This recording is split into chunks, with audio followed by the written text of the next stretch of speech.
Maulang araw ng kalayaan ang sumalubong sa ilang lugar sa bansa. Dahil yan sa epekto ng easterlies. Ang iba pang update sa lagay ng panahon ating alamin mula kay Pag-asa Weather Specialist John Manalo. Sir John, ano ba ang ating weather outlook ngayong long weekend? Lalo't may magaganap ding Manila Marathon sa EDSA this weekend.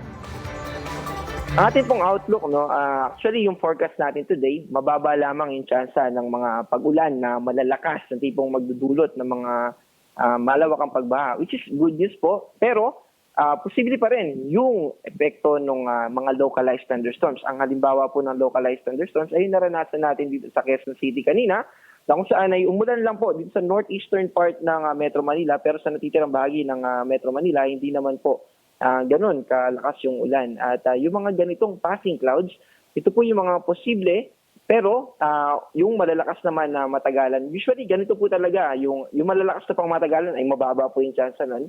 At magpapatuloy po yung ganitong condition sa susunod na, lalo na sa weekends hanggang sa Tuesday po. Wala naman po tayo minomonitor na low pressure area o bagyo sa loob ng Philippine Area of Responsibility, at base sa ating PC threat potential, ay may potential lamang na maliit na chance o low chance na may mag-form o mamuo sa 15 ng June or 17th ng June.